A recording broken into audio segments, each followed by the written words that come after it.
Multi level marketing పేరుతో 5,000 కోట్లు దోచుకునేందుకు ప్రయత్నించిన ఓ కంపెనీని భూస్థాపితం చేసింది పోలీస్ కమిషనర్ సజ్జనార్ టీం.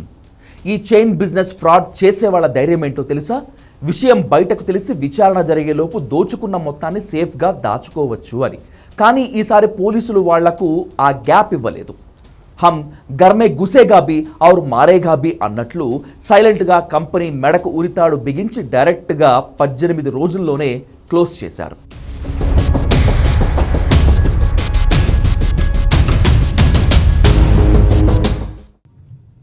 సంవత్సరం నుంచి ప్రపంచవ్యాప్తంగా దేశవ్యాప్తంగా రకరకాల పేరుతోని ప్రజల్ని మోసం చేస్తున్న గోల్డ్ క్వెస్ట్, క్వెస్ట్నెట్, క్యూనెట్ పేరుతోని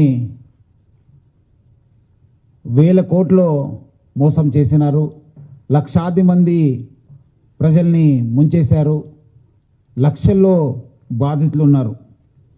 వాళ్ళపైన పోలీస్ నిఘా పెరిగినప్పుడు, ఎన్ఫోర్స్మెంట్ పెరిగినప్పుడు వాళ్ళు మళ్ళీ కొత్త పేరుతోనే రంగంలో దిగుతున్నారు.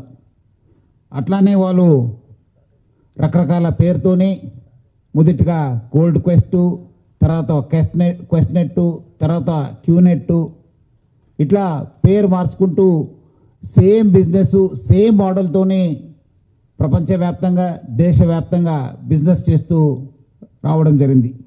ఈ గ్యాంగ్కు ఈ పని కొత్తేమీ కాదు. గతంలో దేశవ్యాప్తంగా లక్షలాదిని మోసం చేసి నిషేధానికి గురైన క్యూనెట్ సంస్థే ఇప్పుడు ఇగ్నైట్ అనే కొత్త పేరుతో మళ్లీ మార్కెట్లోకి వచ్చింది. పాత కేసుల వల్ల పోలీసుల నిఘా పెరగడంతో మే 18, 2026న చండీగఢ్ కేంద్రంగా ఇండి కనెక్ట్ వెంచర్స్ ప్రైవేట్ లిమిటెడ్ పేరుతో ఈ కొత్త కంపెనీని రిజిస్టర్ చేశారు. ఈ ముఠా గుట్టును పసిగట్టిన సిటీ పోలీసుల ఆర్థిక నేరాల విభాగం చాకచక్యంగా వ్యవహరించి దేశవ్యాప్తంగా జరగబోయే భారీ మోసానికి చెక్ పెట్టింది.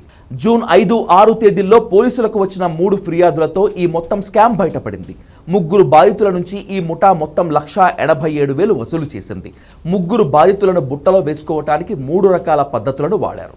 ఒకరిని ఆఫ్రికాకు చెందిన వాట్సాప్ నెంబర్ ద్వారా కాంటాక్ట్ అయ్యారు. మరొకరిని ఆన్లైన్ జూమ్ మీటింగ్ ద్వారా బ్రెయిన్ వాష్ చేశారు.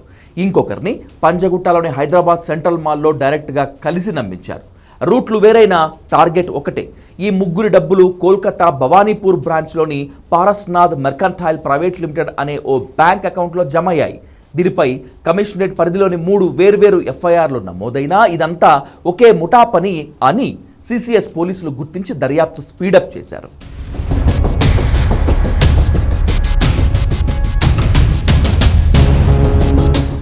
హాంకాంగ్ కేంద్రంగా నడుస్తున్న ఈ ఇంటర్నేషనల్ నెట్వర్క్ గత 25 ఏళ్లుగా పేర్లు మారుస్తూ జనాలను నిలువునా ముంచుతోందని దర్యాప్తులో తేలింది. 1998, 2005 మధ్య గోల్డ్ క్వెస్ట్ పేరుతో చెన్నై కేంద్రంగా దందా మొదలుపెట్టి లక్షలాది మందిని ముంచింది. 10కి పైగా దేశాలు దీన్ని బ్యాన్ చేశాయి. 2005-12 మధ్య క్వెస్ట్నెట్గా పేరు మార్చి పెట్టిన ఈ సంస్థపై దేశవ్యాప్తంగా 50,000కు పైగా కంప్లైంట్లు వచ్చాయి. 2012-26 మధ్య క్యూనెట్, విహాన్ అనే పేర్లతో హైదరాబాద్, ముంబై, బెంగళూరు, చెన్నై, పూణే నగరాల్లో ఈఓడబ్ల్యూ కేసులతో పాటు ఎన్ఫోర్స్మెంట్ డైరెక్టరేట్ కూడా చర్యలు తీసుకుంది. వీళ్ల ఆస్తులు కూడా జప్తు చేసింది. అక్కడితో వీళ్ల పని అయిపోయింది అనుకుంటే ఇప్పుడు మళ్ళీ ఇగ్నైట్ పేరుతో పుట్టుకొచ్చింది. ఈ స్కామ్ వెనుక భారీ ఇంటర్నేషనల్ ఫండ్ ట్రాన్స్ఫర్ నెట్వర్క్ పనిచేస్తున్నట్లు తేల్చారు పోలీసులు. బాధితుల నుంచి లాగిన డబ్బును అత్యంత పగడ్బందీగా ఏకంగా 7 దశల్లో ఇండియా నుంచి హాంకాంగ్కు మళ్లించినట్లు మనీ ట్రయల్ ద్వారా నిర్ధారించారు. ఈ కేసులో ఢిల్లీకి చెందిన ఓనియల్ గుప్తా, యూపీలోని బులంద్ షహర్కు చెందిన ప్రియాంశు, కోల్కతాకు చెందిన ప్రవీణ్ కుమార్లతో పాటు మొత్తం 6గురిని అరెస్ట్ చేశారు. గోల్డ్ క్వెస్ట్ నుంచి ఇప్పటి ఇగ్నైట్ వరకు ఈ వెధవల పెట్టుబడి కేవలం అమాయకంగా నమ్మే ప్రజలు మాత్రమే. పోలీసులు ఎన్ని కేసులు పెట్టినా నమ్మేవాళ్లు ఉన్నంతకాలం ఇలాంటి వాళ్ళు పుట్టుకొస్తూనే ఉంటారు. కాబట్టి ఇలాంటి విషయాల్లో ప్రజలు ఎంత జాగ్రత్తగా ఉంటే అంత బెటర్.